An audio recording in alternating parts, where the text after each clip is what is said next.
सभी दोस्तों का स्वागत है इंडिया के largest question paper and solution providing channel पे। दोस्तों 2019 का क्वेश्चन पेपर है ये साइंस का।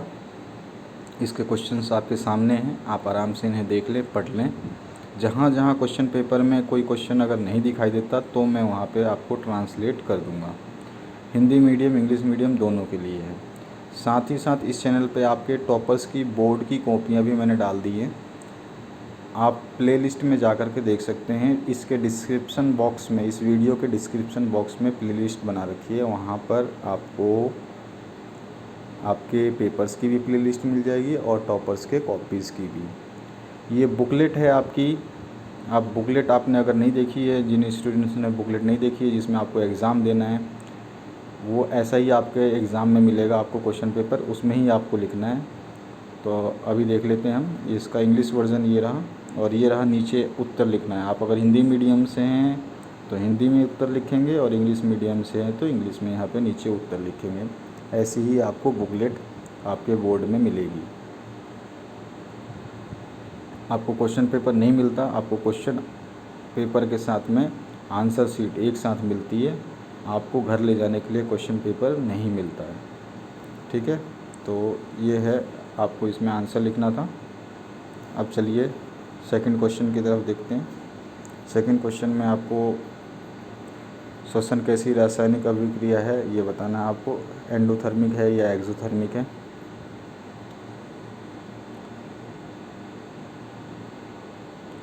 पीएच का मान बताना है आपको।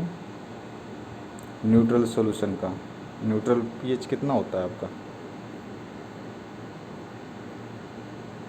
ये आपको पता होना चाहिए। न्यूट्रल पीएच होता है आपका 7। अगर मैं गलत हूँ तो आप कमेंट करके मुझे ज़रूर बताएं। ये इंग्लिश में है, उसी क्वेश्चन को इंग्लिश में कन्वर्ट किया गया है और उसके आंसर्स यहाँ पे आपको नीचे लिखने हैं। यहाँ पर बुकलेट है आपकी, ये ऐसी बुकलेट आती है आपकी। ये क्वेश्चन नंबर 3 है आपका। इंग्लिश में भी ये पेपर और हिंदी में भी पेपर है। ये आपके 2020 के भी पेपर हमने अपलोड कर दिए हैं, आप वहाँ से प्लेलिस्ट में जा कर के देख सकते हैं। अगर आपको लिंक नहीं मिलती तो आप हमें कमेंट करिए, हम आपको लिंक सेंड कर देंगे। टॉपर्स की कॉपी की भी लिंक अगर आपको नहीं मिलती तो आप हमें कमेंट करिए, हम सेंड कर देंगे। यहाँ पे आपको इसका आंसर लिखना था। अब आ जाइए क्वेश्चन नंबर 4 में। इसमें आपको इन इक्वेशंस को बैलेंस करके लिखना है यहाँ पे। तो एग्ज़ाम में लिखते समय ये ध्यान रखें कि आप गलती ना करें। साथ ही साथ आप एग्ज़ाम में अपने साथ में वाइटनर ज़रूर लेके जाएं। वाइटनर मतलब आप जब स्टेशनरी पे मांगेंगे तो आपको मिल जाएगा। वाइटनर ज़रूर लेके जाएं, जो आप गलती कर दे तो उसको काटे नहीं, उस पर वाइटनर लगा दें और फिर आप लिख सकते हैं। ज़्यादा वाइटनर का यूज़ ना करें। ये 5th क्वेश्चन है आपका। आपको सर्वंजन क्षमता बतानी है नेत्र की।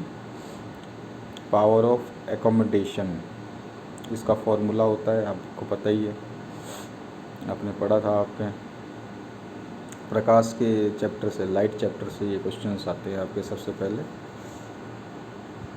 अब यहाँ पे ये 6th क्वेश्चन आपका, इसका आंसर यहाँ नीचे लिखना है आपको। चलिए 7th क्वेश्चन देख लेते हैं। 7th क्वेश्चन ये रहा, आकाश का रंग नीला क्यों दिखाई देता है ये बताना है। Why is the colour of sky is blue. ये भी आपके प्रकाश चैप्टर से ही है,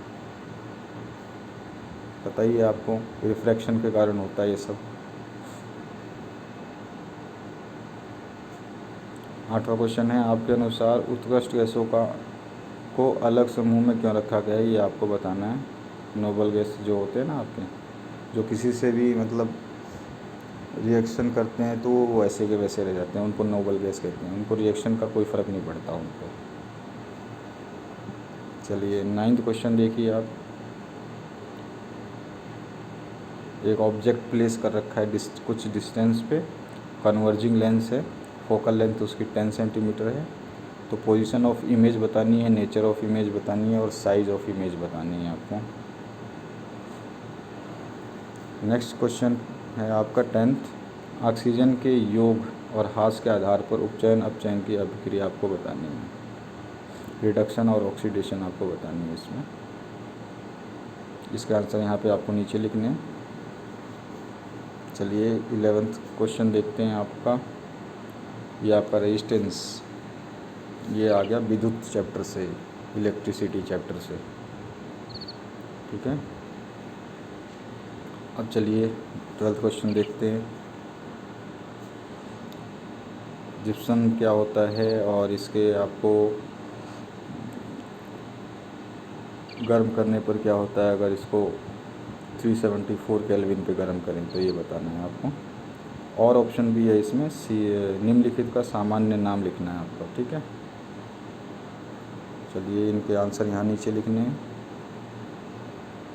क्वेश्चन नंबर 13 है जो आपको चुंबकीय क्षेत्र रेखाओं के गुण बताने हैं आपको। अथवा में इसका ऑप्शन आया था, किसी विद्युत परिपथ में लघुपथन और अतिभारण कब होता है, ये बताना है आपको। शॉर्ट सर्किट, ओवरलोडिंग वगैरह सब जो होती है ना आपने, उनको बताना है आपको। जितने क्वेश्चन में आपको ये बोला जाता है आंसर मैक्सिमम इन 50 वर्ड्स, तो उससे ज़्यादा आप आंसर में ना लिखें। एग्ज़ामिनर बहुत गुस्सा करता है। हमने कॉपीज़ देखी हैं बोर्ड की, एग्ज़ामिनर बहुत गुस्सा करता है और गुस्से में वो आपके आधे 1 मार्क्स काट भी सकता है अगर आप ज़्यादा लिखते हैं तो। ये इंस्ट्रक्शन ज़रूर पढ़ें आप। 14 क्वेश्चन है आपका, why is the conversion of ethanol to ethanoic acid called as oxidation reaction, ये बताना है आपको। इसका आंसर नीचे लिख दें यहाँ पे। ओम का नियम लिखना है और इसका वो सत्यापन भी करना है, मतलब इसको साबित करना है आपको इक्वेशन लिख करके, ठीक है। इसके अथवा में यहाँ पे एक चित्र दिया है और नीचे ABCDE करके आपको इसके नाम बताने हैं, ठीक है। कौन सा मोटर है ये, इलेक्ट्रिक जनरेटर है या इलेक्ट्रिक मोटर है ये।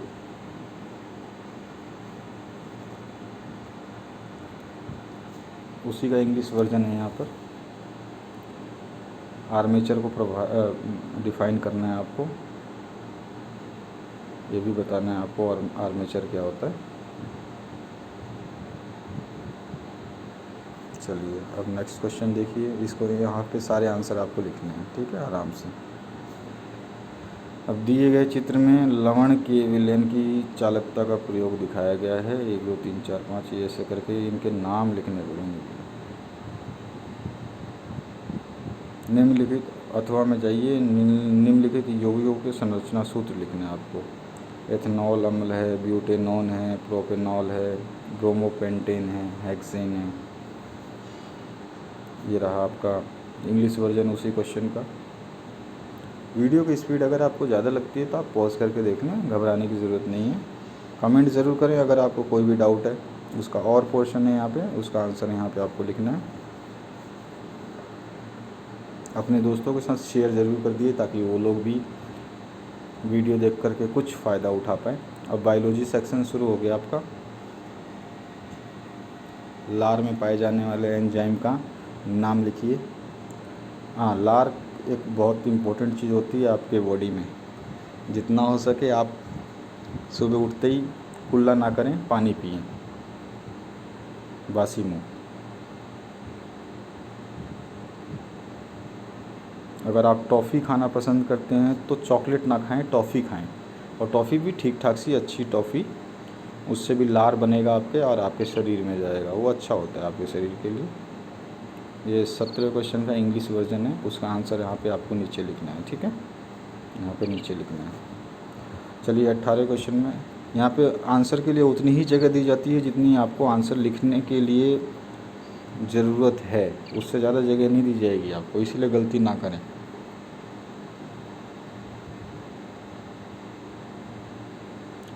इसमें आपको ह्यूमन टेस्टिस का जो है कार्य बताना है। डायग्राम नहीं पूछा है तो आपको डायग्राम बनाने की ज़रूरत नहीं है, क्योंकि जगह भी नहीं है। 19वां क्वेश्चन आपने देख ही लिया होगा। बांध क्यों बनाते हैं नदी पे, उसका फ़ायदा बताना है आपको।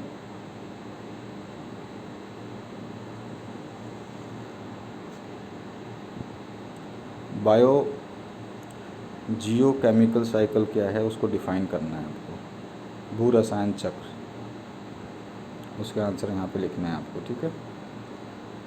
उसके बाद में नेचुरल रिसोर्सेज को एक्सप्लेन करना है आपको, पॉइंट्स बना बना के आराम से। जैसे 40 वर्ड है, 40 वर्ड से ज़्यादा आपको नहीं लिखना है। तो आप बढ़िया से प्रिपेयर करें। इस बुकलेट को देखने से आपको ये फ़ायदा होगा कि आपको जगह उतनी ही मिलेगी जितनी आपको आंसर की रिक्वायरमेंट है। इसीलिए बहुत सोच समझ के अपनी तैयारी करें। बुकलेट देखने का बहुत बेनिफिट होता है। 22वां क्वेश्चन है रक्त रुधिर क्या है और इसको बताना है। व्हाट इज़ ब्लड, ब्लड बताना है आपको क्या होता है।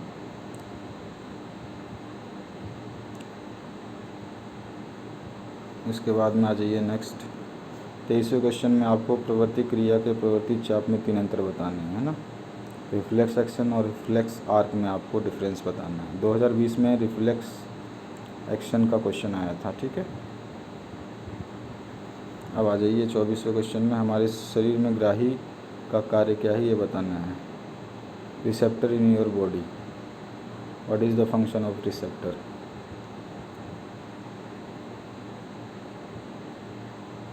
और क्या क्या प्रॉब्लम हो सकती है अगर रिसेप्टर वर्क नहीं करेगा तो, ठीक है। इसका आंसर यहाँ लिख देंगे। 2019 का क्वेश्चन पेपर है ये। इस चित्र का अवलोकन करना है आपको। ये चमगादड़ के पंख लग रहे हैं मुझे, अब आपको क्या लग रहे हैं आप देखिए। इन डायग्राम को ऑब्ज़र्व करके ये आंसर्स देने हैं आपको। एक चमगादड़ का लग रहा है और एक किसी और का लग रहा है।